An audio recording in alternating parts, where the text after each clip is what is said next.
이제 제가 몇 주 동안 이제 오늘 이 시간 드려지게 될 그 여성의 주일 설교를 생각하면서 이제 좀 의식하고 이제 여성에 관한 자료들을 쭉 찾아보니까 예전에 느끼지 못했던 여전히 그 여성들이 겪어야 되는 그런 아픔, 어려움 이런 것들이 이번에 눈에 많이 띄었습니다.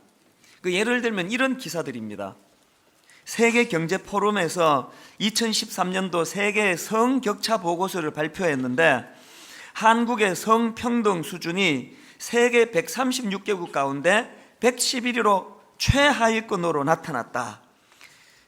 이게 남성 여성을 이제 이렇게 그 평등하게 대하지 않는 사회를 조사했더니 이 111인데요. 그 충격이 뭐냐면은 그 다음 한번 들어보세요. 이것은 아랍에미리트, 바레인, 카타르 등 아랍 국가들과 비슷한 수준이라는 겁니다.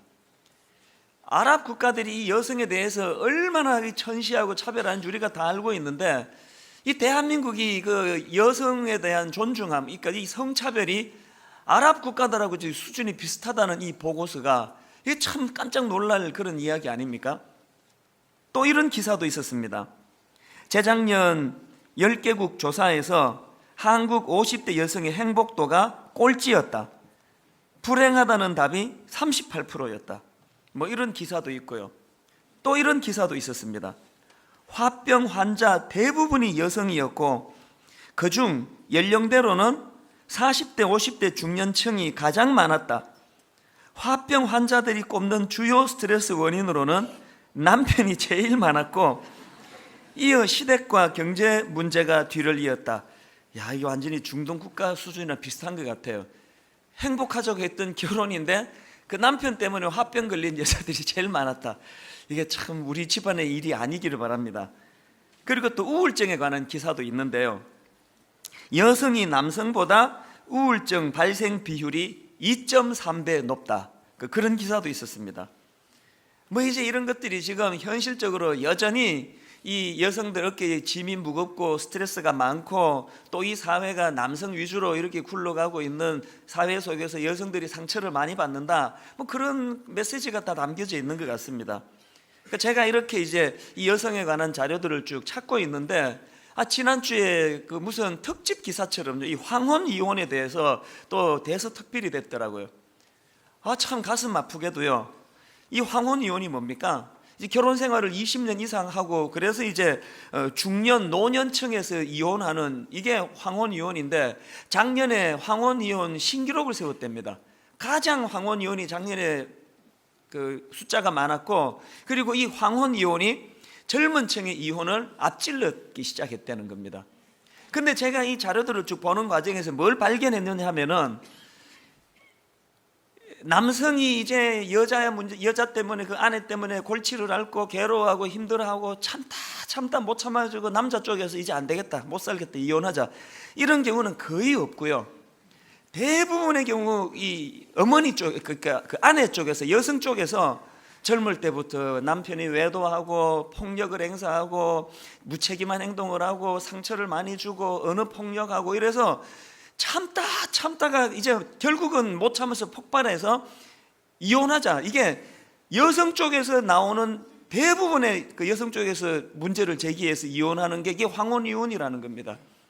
그게 제가 참 남자로서 참 미안한 생각이 들었는데요. 그러다 보니까 이 여성들이 이 피해 의식이 많아요. 또 상처가 많습니다. 여러분 이런 이야기 혹시 들어보셨습니까? 어느 이제 나이가 지긋한 부부가 이제 해외 여행을 떠난 거예요. 여행을 떠나가지고 오랜만에 얼마나 좋았겠습니까? 이제 관광지에 도착을 해보니까 막 경치가 너무 아름답고 좋은데요. 거기에 무슨 이벤트를 그 관광지에서 마련했냐 하니까 이제 낭떠러지에 절벽 같은 거기에 보니까 바로 거기에 그 평평한 바위돌 하나가 그 돌출이 되어 있는데요.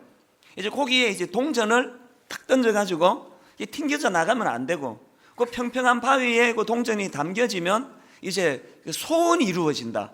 이제 그런 코너가 있는 겁니다. 그래서 이 부인이 이제 조심조심 그 동전을 탁 던졌는데 그 평평한 바위에 올라앉게 된 거예요. 이번에 이제 남편이 할 차례가 돼가지고 이 남자분이 또 욕심이 많은가 봐요. 어떻게 해서든 잘하려고 막 그러다가 절벽 아래로 떨어져 버린 거예요. 그랬더니 그 부인이 하는 말이 소원이 이렇게 빨리 응답된단 말이야. 이거 지어낸 이야기겠죠? 이 뭘 말하는 거겠습니까? 그 제가 바로 어제 이제 우리 그 젊은 교역자에게 이게 참 재밌어서 제가 이야기를 들려줬습니다.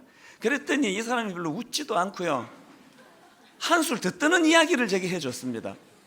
목사님 이거 실화인데요 그러면서 그 실화 이야기를 제게 들려줬는데, 그 여러분 그 유명한 그 빌리 그레함 목사님 아시지 않습니까? 뭐 세계적인 그런 존경받는 목사님인데요, 언젠가 그 크리스찬 신문에서 어느 기자가 이 빌리 그레함 목사님 사모님과 이제 인터뷰를 했답니다. 이런저런 이제 질문을 하고 이제 답을 이제 녹음을 하고 그랬는데, 이 기자가 이제 그 질문 중에 이런 질문을 던졌습니다. 사모님은 빌리 그레함 목사님 같은 훌륭한 목사님, 유명한 목사님과 그렇게 가정생활을 영위하고 계시는데, 그런데 혹시 결혼생활 중에서 사모님은 이혼하고 싶은 적은 없었습니까? 그렇게 질문을 했더니 그 빌리 그레함 목사님 사모님이 이렇게 대답했습니다. 이혼하고 싶은 적은 없었지만 살인하고 싶은 적은 여러 번 있었습니다. 야, 이 실화라는 겁니다, 이게. 제가 그 이야기를 들으면서 사실 좀 위로를 많이 받았습니다. 이게 대한민국만의 문제가 아니구나, 이게 세계적인 문제구나. 그런 훌륭한 목사님과 사시는 그 사모님도 그런 생각을 하고 있구나. 그게 제가 참 그 마음에 좀 위로가 되더라고요. 제가 오늘 이 여성의 주일을 기획하고 또 말씀을 준비한 것도요, 그런 의미에서 이제 참 우리 여성들을 좀 격려하고, 또 무엇보다도 이 창조 질서 아래에서의 여성의 위치, 역할, 이런 것들을 좀 나누는 시간이 필요하겠다. 그래서 이제 이런 시간을 준비했는데, 제가 이걸 이렇게 준비하다가 너무 오늘 설교하고 부합한 그 CF 광고가 하나 올라가지고 그 회사에다가 전화해서 허락을 받고요. 이게 또 그거 뭡니까? 그 지적 소유권 이런 문제가 있어서 이제 또 허락을 받았습니다. 그래서 그 CF를 잠깐만 보시고요, 이제 말씀을 제가 계속하겠습니다. 아빠 출근한다. 아줌마 자냐? 맨날 자냐? 아줌마 자냐?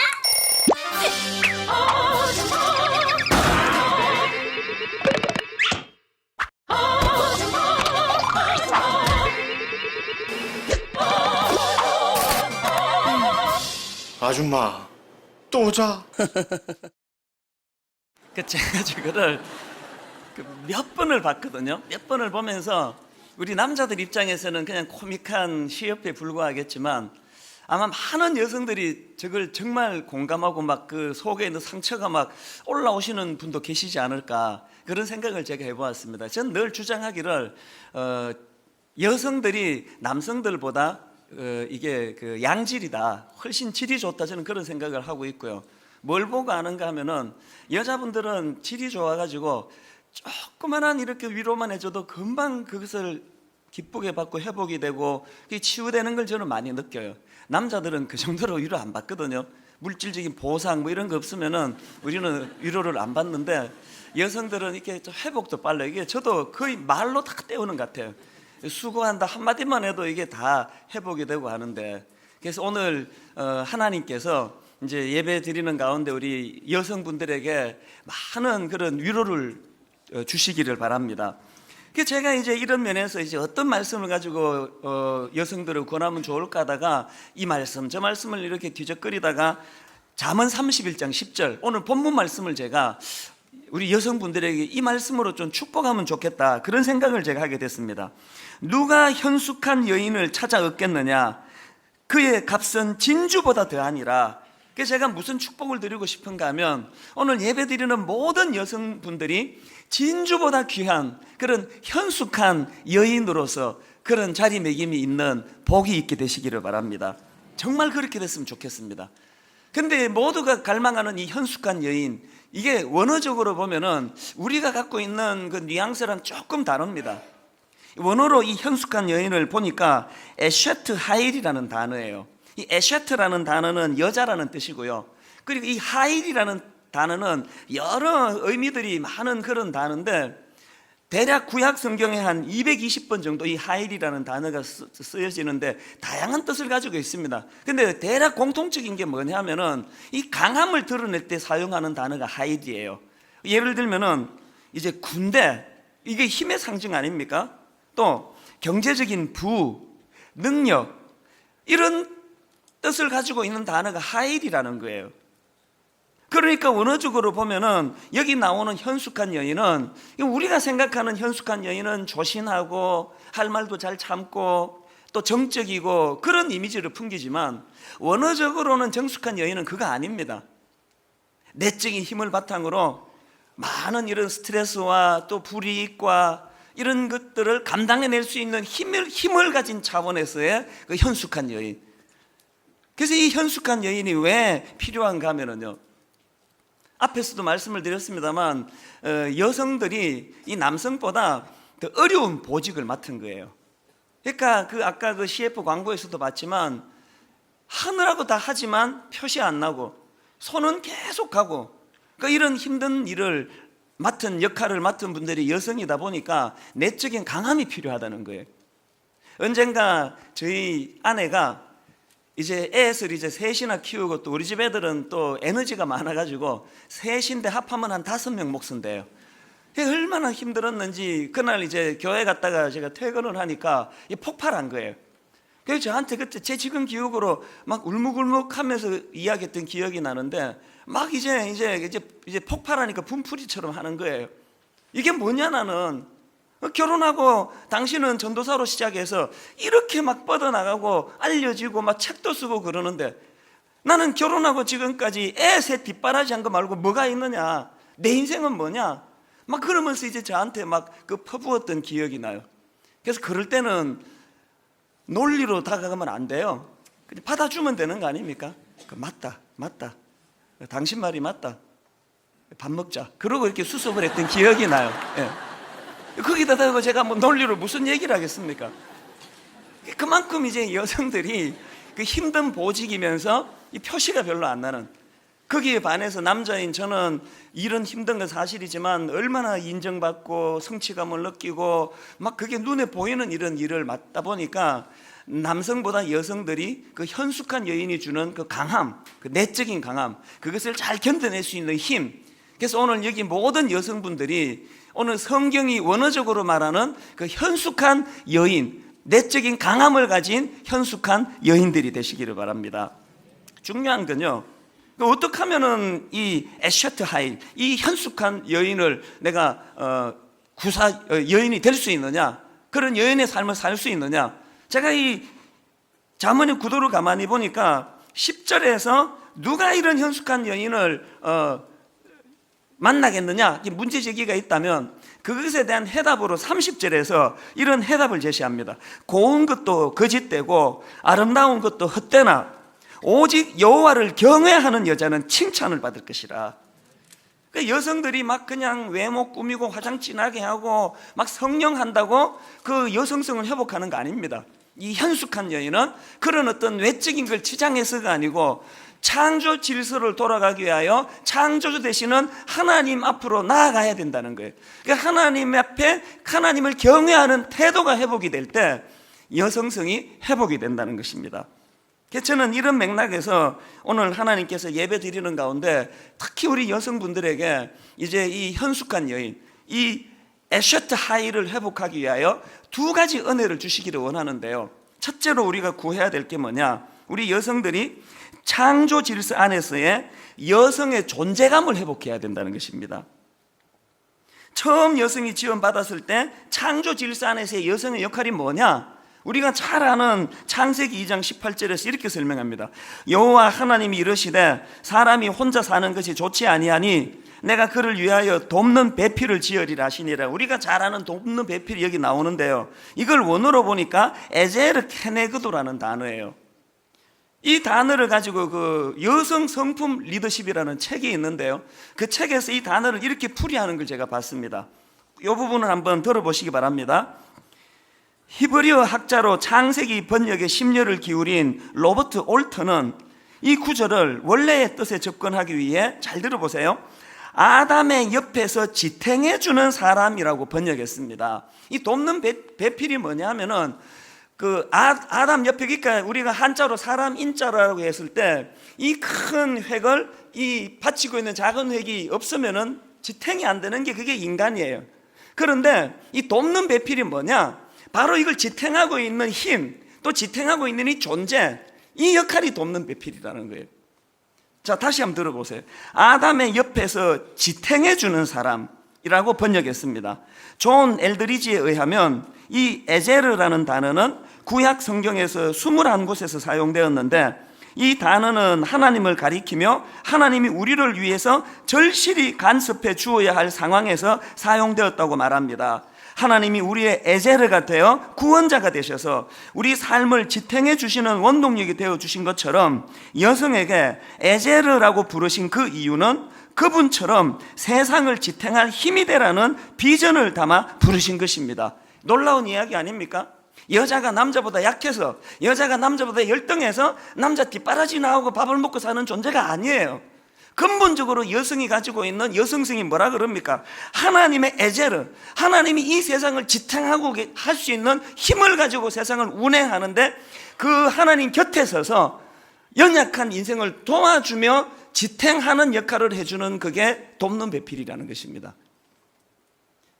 그 케네그도라는 단어도 마찬가지. 에제르 케네그도 할 때 이 케네그도라는 단어는 무엇 곁에, 또 무엇의 맞은편에, 혹은 짝을 이루는 이런 뜻을 가지고 있는 단어인데요, 하나님이 만드신 이 세상 곁에 서서 그 연약한 지체들을 지탱할 힘을 공급해 주는 역할로 하나님이 파트너로 세운 존재가 여성이라는 것입니다.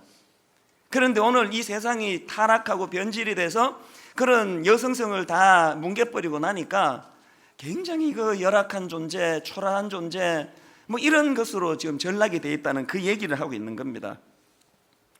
근데 여러분, 그 앞에서 제가 말씀드렸던 그 잠언 31장 10절에 나오는 이 현숙한 여인이요,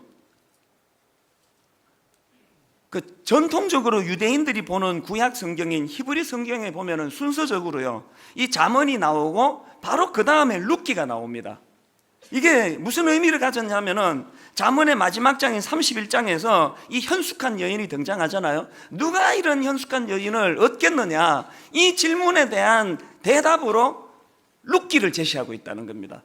그러면서 증거하는 그 자료가 뭐냐면, 룻기 3장 11절에 보니까 룻에 대하여 이런 평가가 있습니다. 그리고 이제 내 딸아, 두려워하지 말라. 내가 내 말대로 내게 다 행하리라. 내가 현숙한 여자인 줄을 나의 성읍 백성이 다 아느니라. 여기에 지금 룻을 향하여 현숙한 여자라는 표현을 쓰는데, 흥미로운 것은 지금 여기 나오는 이 현숙한 여자라는 단어가 원어로 보면은 아까 잠언 31장에 나오는 에쉐트 하일이라는 단어예요. 같은 단어를 쓰고 있는 거예요. 그리고 더 중요한 것은 뭐냐면은, 룻기 2장 1절에 보면은 이제 룻기에 나오는 그 남자상, 그 바람직한 남성상을 이제 그 보아스라는 남자를 통하여 제시하는데요, 이 보아스의 남성성을 룻기 2장 1절에서 이렇게 표현합니다. 나오미의 남편 엘리멜렉의 친족으로 유력한 자가 있으니 그의 이름은 보아스더라. 지금 이 남성의 그 건강한 남성성을 유력한 자라는 표현으로 사용했는데, 원어로 보면 흥미롭게도요, 여기 나오는 이 유력한이라는 단어가 이게 하일이라는 단어예요. 그러니까 이 하일이라는 단어가 남성에게 쓰일 때는 그 유력한이라는 뜻으로 이게 번역이 됐는데, 여성에게, 룻에게 사용할 때는 현숙한이라는 단어로 쓰여졌다는 거예요. 이게 뭘 의미할까요? 남성과 여성이 어떤 힘의 우월, 어떤 그 존재의 우월, 이게 아니고 같은 하일이에요. 이 같은 하일이 여성에게 쓰여지면 현숙한이 되고, 남성에게 쓰여지면 뭐라 그랬죠? 유력한, 예, 유력한, 현숙한, 유력한. 그러니까 여기서 우리가 알아야 되는 것은 뭐냐면은, 자꾸 남자와 여자를 그 우열 관계로, 힘이 있고 힘이 없고 뭐 이런 종속 관계가 아니고, 하나님이 대등하게 그의 각각 고유의 기능을 발휘하시도록 만든 존재가, 그게 여성이요, 그게 남성이라는 그 말씀을 드리고 싶은 겁니다. 제가 사실 오늘 새벽에요, 이제 3시 반에 알람 맞춰놓고 일어나가지고 이제 이 말씀을 이제 쭉 다시 다듬고 있는데, 어느 대목에서 바로 이 부분이에요. 이 대목에서 설교를 이렇게 하다가 잠깐 중단하고 제 생각이 그 신혼때로 제 생각이 돌아가서 잠깐 제가 깊은 그 생각에 잠긴 시간이 오늘 새벽에 있었습니다. 저는 이제 그 결혼이 늦어져 가지고요, 33살 12월 달에 결혼했거든요. 9월 4일 날 우리 집사람을 만났는데 뭐 선은 엄청나게 보고 해도 이제 결혼이 잘 안 되고, 그래서 하나님이 독신 연세를 주셨나 보다 그러면서 거두어 가달라고 막 기도하고 그럴 때예요. 그때 이제 누가 이제 우리 집사람을 소개해 가지고 이제 선을 본 거예요.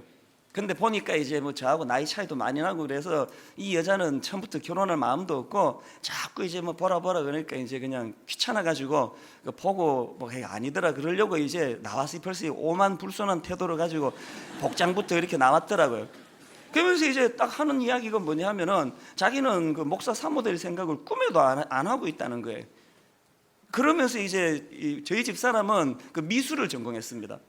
자기는 그 전공에 대한 그 미련이 많이 남아 있어 가지고 이제 대학원에도 자기는 그 진학하고 싶고, 그리고 또 이제 유학도 자기는 지금 가고 싶다, 유학 갈지도 모른다, 뭐 그런 여지로 이제 이야기를 하면서, 그래서 자기는 그 목사 부인이 될 수가 없고 또 그런 생각은 해본 적이 없다, 이제 그런 여지로 제게 이야기를 했어요. 그 제가 그 선보는 자리에서 뭐라고 이야기를 했냐면은, 그런 거라면 걱정하지 마라. 내가 미국에서 목사가 되려고 여기 나왔지만 당신이 진짜 하나님이 내게 주신 배우자라면, 그리고 그 배우자가 그렇게 자기 전공에 대해서 그 마음을 가지고 꿈을 갖고 있다면 내가 목사 안 하겠다. 나 목사하러 나왔지만 나 목사 안 해도 된다. 그게 뭐가 중요하나. 사람이 뭐 하고 사는 게 중요한 게 아니지 않느냐. 그리고 나 지금 시민권자다, 미국. 그래서 당신 유학 가고 싶으면 내 보내줄 수 있다. 나 도로 미국 들어갈 수 있다. 이제 이렇게 이야기를 했습니다. 33살 말에 이제 어떻게 해서든 한번 꼬드겨가지고 장가가 봐야 되겠다고 감은 이슬로 꼬드긴 게 아니고요. 그건 저의 신앙 고백이었습니다. 이게 창조 질서 아래에서 왜 여러분 그 여자에게 하나님이 진짜 그런 은사와 그런 재능을 주셨다면 그것 때문에 그 꿈을 왜 접어야 되느냐. 그래서 내가 이 여자에 대해서 정말 하나님 앞에서 대등한 창조주 하나님 아래에서 피조물의 위치라면 내 꿈을 접을 수도 있는 거 아니냐. 제가 정말 그런 마음으로 그렇게 고백을 했더니요, 그리고는 이제 그 이후로 첫 만남에 한 5시간 정도를 제가 설교를 했습니다. 쫙 설교를 하고 많이 남았는데 뭐 청년부 모임 간다 그래서 그럼 오늘은 간단하게 이 정도 하고 다음에 또 만나서 계속 하자고 그렇게 이제 헤어졌는데요. 나중에 이제 결혼하고 이 사람이 하는 말이, 저하고 뭐 목사 부인 될 생각도 없고 또 나이 차이도 많이 나고 그래서 저하고 절대 결혼할 마음이 없었는데 이제 태짜 놓으려고 왔는데 만나고 2시간 만에 이 남자랑 결혼해야 되겠다 그 생각을 했대. 미리 말해줬으면 내가 그 다음날 고생 안 했죠. 그렇게 이제 결혼을 한 거예요. 결혼을 했더니 역시나 이제 그 당시로 그 개인 화실도 자기가 운영하고 있었고요. 어느 날 제가 이 서랍을 열어보니까 저하고 의논은 안 했는데 그 모 대학원 그 입학 원서도 있고 막 그러더라고요. 그러니까 이제 저희 집사람은요, 사실 이게 천부적으로 하나님 주신 그 미술에 대한 그 달란트가 있습니다. 우리 새 아이를 보면 알아요. 저는 그 학교 다닐 때 점수 중에 제일 나빴던 게 미술이었거든요. 저는 선을요 똑바로 못 그어요. 이렇게 난 분명히 바로 그었는데 다른 사람이 보면 이렇게 그어져 있습니다. 이것도 삐뚤빼뚤하는 사람인데 우리 애들은 셋 다 어릴 때요, 그냥 종이 한 장 주고 연필 하나 주면은 30분이고 1시간이고 그것까지 그림 그리고 노는, 그게 그 외가 쪽으로부터 물려받은 그 피인 것 같아요. 그러니까 얼마나 거기에 대해 열망이 있겠습니까? 근데 제가 어느 날 그 새벽을 잊을 수가 없는데요, 이른 아침이에요. 갑자기 저희 집사람이 할 말이 좀 있다고 저한테 그러더니 뭐라고 이야기하는 거니까, 결혼하고 자기가 화실도 운영하고 또 유학에 대한 꿈도 있고 또 저 대학원에 대한 꿈도 있고 그랬는데 많이 갈등했다는 거예요. 미술학도로서 혹은 그 화가로서 자기하고 또 이찬수 목사 아내로서 자기하고 이 두 역할을 놓고 굉장히 오래 고뇌하고 기도했는데 무슨 결심을 했나? 아무리 생각해도 화가로서 또 미술학도로서 누구보다는 이찬수 목사 아내로서의 자리매김이 내게 더 유익한 것 같다고. 그래서 내가 기쁘게 이것들을 다 포기하겠다고 그렇게 이야기하더니 진짜로 좀 있으니까 화실 다 정리해버리고요, 붓을 그냥 꺾어버리는 것처럼. 그리고 20년이 넘도록 지금까지 한 번도 뭐 미술에 대한 이야기, 미련을 저에게 꺼내본 적이 없어요. 제가 오늘 아침에 문득 제가 이 설교를 준비하다가 그 생각이 떠오른 거예요. 그 제가 무슨 생각이 들었냐면, 이게 사실 얼마나 고마운 일이에요. 저 같은 사람한테 시집 와가지고 자기 인생을 포기하고 그렇게 뒷바라지한 역할인데, 내가 이게 감사를 몰랐구나. 그래서 내가 남의 남자들한테 오늘 설교할 게 아니고 하나님이 저에게 먼저 이 깨달음을 주시는구나. 그래서 저는 이게 저희 집만의 일이겠습니까? 오늘 수많은 우리 귀한 여성분들이 사랑하는 남편을 위하여 자기의 꿈을 내리고 자기의 진로를 내리고 가정을 위하여 수고하고, 어떤 분들은 또 직업 여성으로서 가정을 지키기 위하여 가정에다가 또 직장 생활까지 더하고, 또 어떤 분들은 불신 남편을 예수님 앞으로 인도하려고 오래 눈물로 기도하는 그런 여자분들도 계시고, 또 남편을 먼저 사별하고 이런저런 아픔을 가지고 가정이 깨진 이런 여자분들이 새벽에 많이 떠올라졌습니다. 부족한 저의 입술을 통해서 오늘 이런 모양 저런 모양 다 갖고 있지만 우리 하나님께서 그 여성분들의 마음을 한 분도 예외 없이 다 만져주시기를 원합니다. 그러려면은 이 창조 질서를 회복해야 된다는 것입니다. 이런 맥락에서 저는 오늘 모든 이 자리에 오신 여성분들이 하나님께서 그 창조 질서 안에서의 그 여성의 존재감을 주셨다는 것을 잘 인식하기를 바라고요. 그런가 하면은 두 번째로 여성분들이 구해야 될 은혜가 뭐냐면은 바로 그 여성의 존재감 회복을 바탕으로 한 사명감의 회복이 필요하다는 것입니다. 여러분, 그 강영우 박사님 다 아시지 않습니까? 우리나라 시각장애인으로 최초로 그 미국 백악관 정책 차관보 자리까지 오른 입지전적인 인물 아닙니까? 근데 최근에 어느 기사를 보니까요, 그 아들 강진영 박사가 또 대단하네요. 그 아들 강진영 박사도 오바마 정부의 입법관계 특별보좌관으로 선임이 됐다, 그런 기사가 있습니다. 대단한 아버지, 대단한 아들인데요, 제가 어느 날 그 무슨 기사를 보니까요, 이 대단한 아버지, 대단한 아들이 있게끔 한 배후에 대단한 어머니, 대단한 아내가 있었더라고요. 석은옥 여사라고요. 그 당시는 이 시각장애인에 대한 우리나라의 아주 나쁜 편견이 많을 때인데, 기꺼이 이분이 그 강영우, 그때 지금이야 뭐 박사고 이러지만 그 당시로는 뭐 볼품없는 참 보잘것없는 무명의 한 인물 아닙니까? 그런데 이 시각장애인 남편에게 그 남편을 만나가지고 이제 뒷바라지하고, 또 보니까요 1972년도에 시각장애인으로는 최초로 유학길에 오른 분이더라고요. 그렇게 남편을 독려해가지고 유학을 가고 그 공부하는 과정을 들어보니까요, 이 남편의 박사학위 한 70%는 이 아내 몫이에요. 전부 녹음을 하고 그걸 점자로 옮겨주고 책을 읽어주고 뒷바라지를 다 해줘가지고 이 남편이 박사학위를 받았는데 취업이 안 되는 거예요.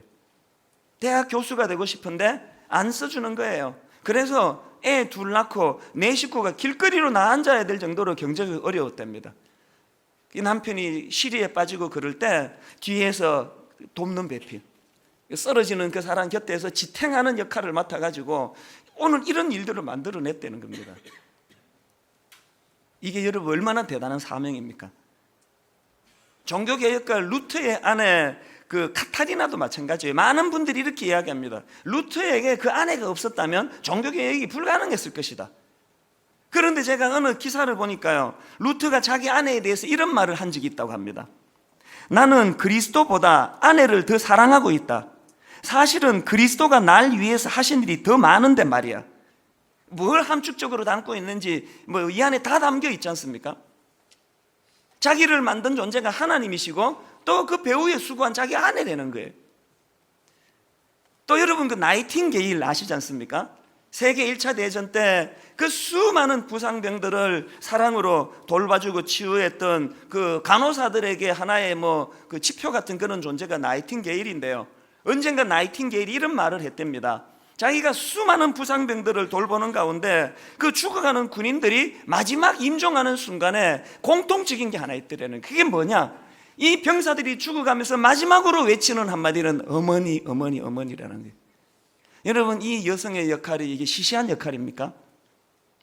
오늘 악한 사단의 역사 속에 이 여성성을 자꾸 죽여버리니까 여성의 이 존귀한 사명을 망각하게 만드는 거예요.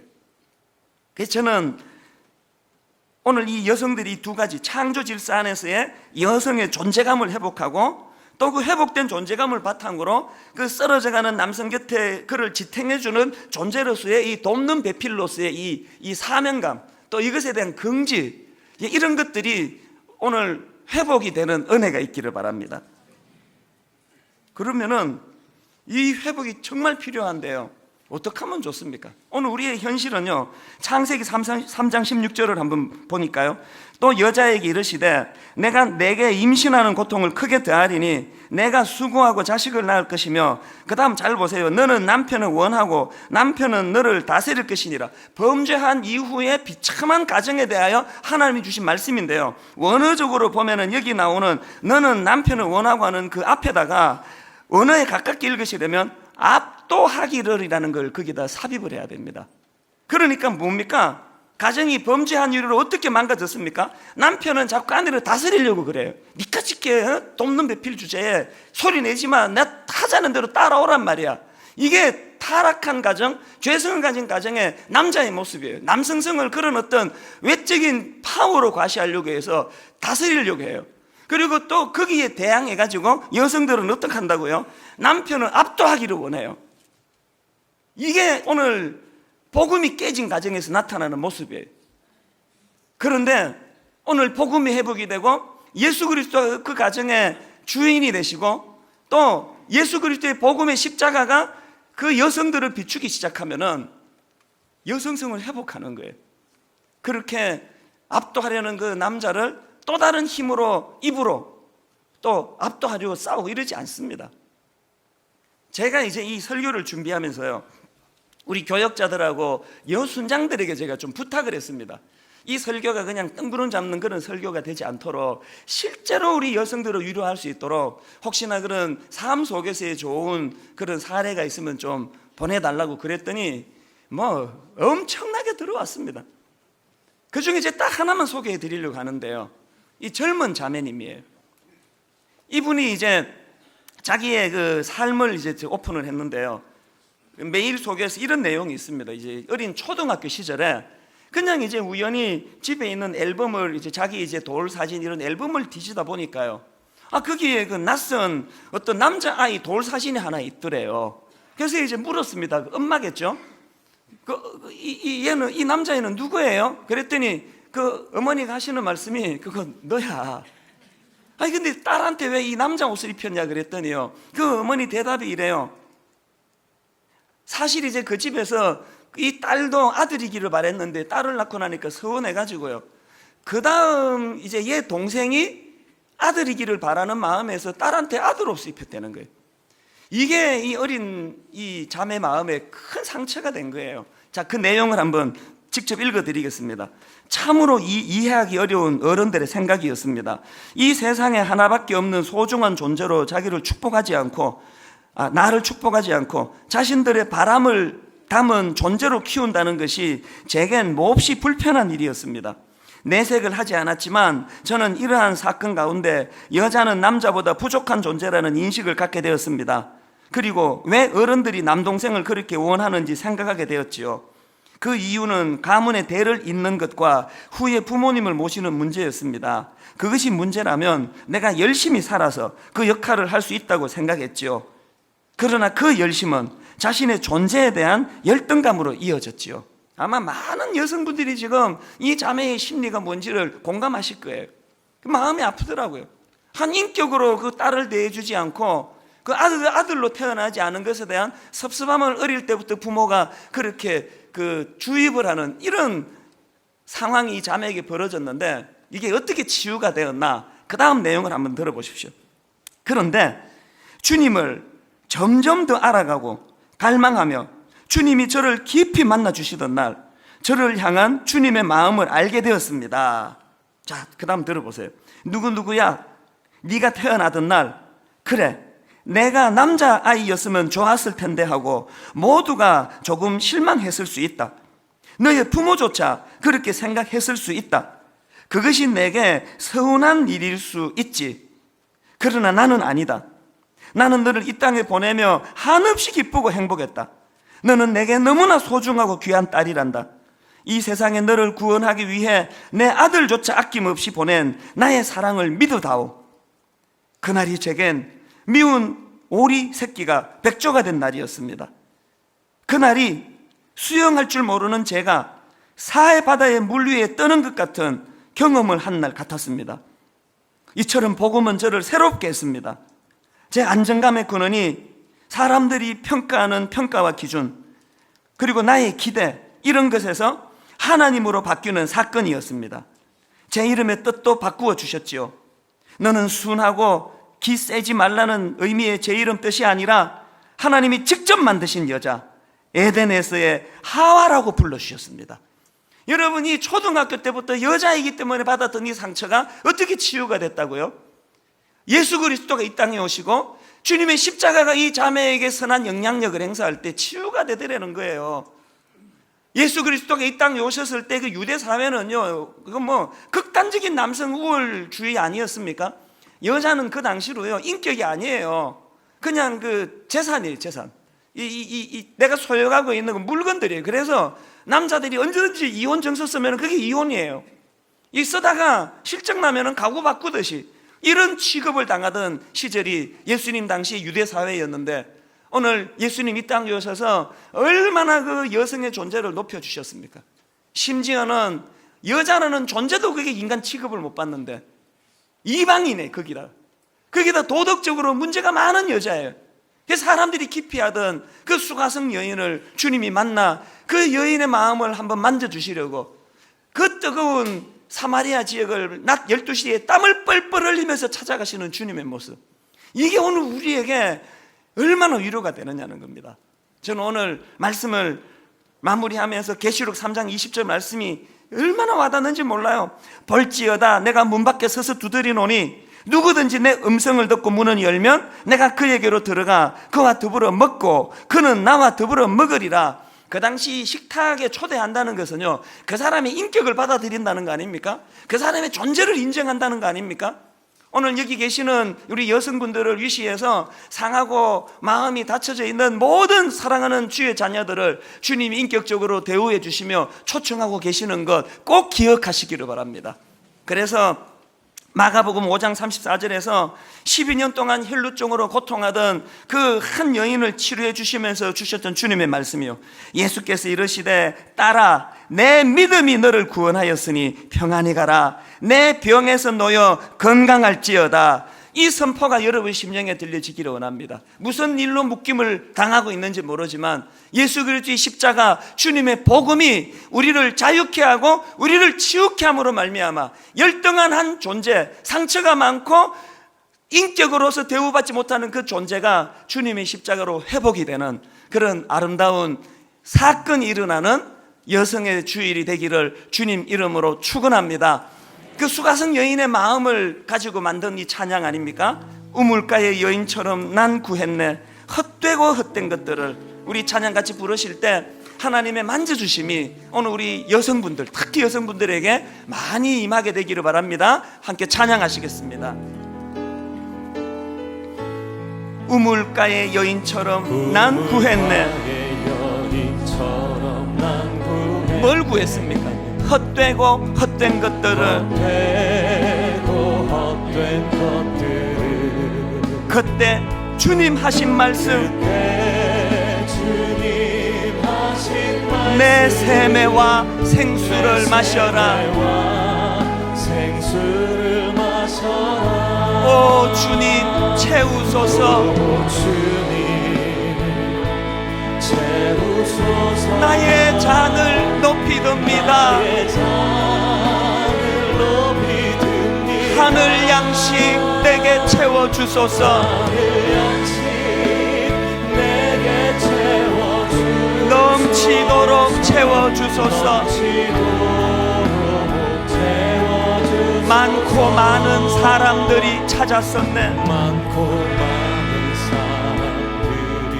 뭘 찾았습니까? 헛되고 헛된 것들을. 오늘 모든 여성분들에게 그 허망함이 사라지고 그 다음 가사입니다. 주 안에 감추인 보배 세상 것과 난 비길 수 없네. 그 신비로운 은혜가 임하기 원합니다. 오 주님 채우소서. 나의 잔을 높이 듭니다. 하늘 양식 내게 채워주소서. 하늘 양식 내게 채워주소서. 넘치도록 채워주소서. 자, 오늘 말씀 생각하면 기도할 때 왜 이걸 여러분 여성들만 모아놓고 하지 않고 왜 남성 여성 다 있는데 설교합니까? 여성은 하나님 앞에서 자기 존재감이 회복되기를 바라고, 남성들은 이 악한 세상 속에 우리가 지금 오염되어 있는 거예요. 이 남성 우월적인 생각이 없는지, 남성은 자꾸 여성을 다스리려고 하고 있지는 않은지, 하나님 내가 회개하고 대등한 인격으로서 그렇게 배우자를 대하고 또 여성을 대하기를 원합니다. 우리 이 시간 주신 말씀 가지고 하나님 앞에 함께 합심해서 기도하기 원합니다. 살아계신 하나님 아버지, 오늘 하나님 은혜가 예배하는 가운데 일어나게 하여 주시옵소서. 하나님, 많은 여성들이 아버지 하나님의 그 처음 창조 질서를 잃어버리고 여성으로서의 아버지 상처와 아픔과 열등감을 가지고 피의식을 가지고 살아가고 있다면 오늘 하나님 이것을 치유해 주실 분이 예수 그리스도인 줄 믿습니다. 주님의 십자가가 아버지 새로운 피조물로 그를 만들어 주셨음을 확신하고, 오 하나님, 험한 것을 구하는 수가성 여인을 만나신 주님의 은혜로 치유와 회복이 일어났던 것처럼 오늘 많은 여성들에게 이 치유가 일어나기 원합니다. 그리고 하나님, 우리 남자 성도들 또 종이 여성의 인격을 인정하고 열등한 한 존재가 아니라 하나님 앞에 대등한 피조물로서 그를 세우고 인정하는 은혜의 자리로 나가기를 원합니다. 주님 은혜 주시옵소서.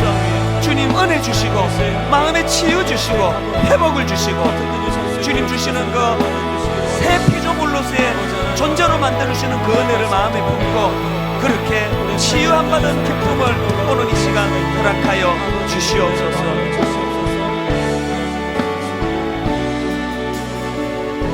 하나님 아버지, 오늘 말씀 가운데 모두가 다 주님의 십자가 아래 거하는 자들이 누리는 창조 질서 회복이 일어나게 하시고, 여성은 여성으로서의, 남성은 남성으로서의 우월한 그 무엇을 드러내는 것이 아니라 각각에 맡겨진 그 위치에서 그렇게 사명감을 가지고 감당해내는 저희들 되게 하여 주시고, 특히 여성들에게 오늘 은혜 주시는 시간 되게 하여 주시옵소서. 예수님 이름으로 기도드립니다. 아멘. 오늘 우리 여성분들을 축복하려고요, 우리 가정사역부를 중심으로 해서 장미꽃을 9,000송이를 만들었습니다. 오늘 여기 우리 어머니들, 우리 또 아내들, 또 회복이 필요한 우리 여성분들을 축복하기 원하는데요, 이제 우리 축복하는 찬양 있지 않습니까? 당신은 하나님의 언약 안에 있는 축복의 통, 이 찬양 부를 때 우리 여성분들, 어머니들, 또 아내들 자리에서 일어나 하나님의 축복을 다 받으시면 좋겠습니다. 함께 찬양하며 축복합니다. 당신은 하나님의, 우리 여자분들 다 자리에서 일어나실 때 그 발걸음에 하나님 은혜 부어주시기 원합니다. 언약 안에 있는 축복의 통로, 당신을 통하여서 열방이 주께 돌아오게 되니, 그 작은 꽃 한 송이 속에 성령님의 만져주심이 들어가기 원합니다. 당신은 하나님의 언약 안에 있는 축복의 통로, 당신을 통하여서 열방이 주께 돌아오게 되리. 오늘 여자분들, 우리 가정을 축복의 통로로 여러분 사용하십니다. 당신은 하나님의, 모든 남편들이, 모든 자녀들이 이 사실을 인정합니다. 언약 안에 있는 축복의 통로. 뭘 인정합니까? 당신을 통하여서 가정이 당신을 통하여서 주께 돌아오게 되리. 주께 돌아오게. 우리 마지막으로 한번 이렇게 고백할까요? 당신은 하나님의 당신은 모든 여성분들이 하나님 앞에서 자기 위치, 자기 존재가 언약 안에 있는 축복의 통로, 가정이 이렇게 회복이 됩니다. 당신을 통하여, 당신의 그 수고를 통하여 여러분 가정이 주께 돌아오게 되니 주는 내 마음을 고치시고 이 시간이요 볼 수 없는 상처 만지시네. 모든 여성분들에게 하나님 말씀하십니다. 나를 아시고 나를 이해하시네. 내 영혼 새롭게 세우시네.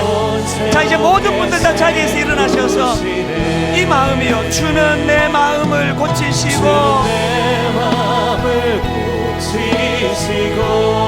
볼 수 없는 상처 만지시네. 나를 아시고 나를 이해하시네. 내 영혼 새롭게 세우시네. 누가 이렇게 하십니까? 아바 아버지, 아바 아버지,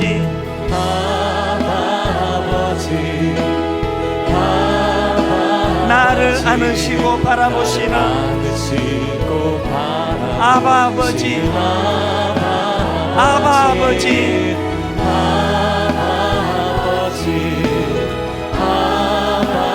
나를 도우시고 힘주시는 아버지, 그 아버지 이 시간 우리 마음을 만져주십니다. 주는 내 마음을 고치시고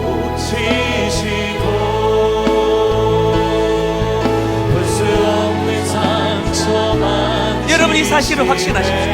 나를 아시고 나를 이해하시네. 내 영혼 새롭게 세우시네. 내 영혼 새롭게 세우시네. 내 영혼 새롭게 세우시네. 내 영혼 새롭게 세우시네.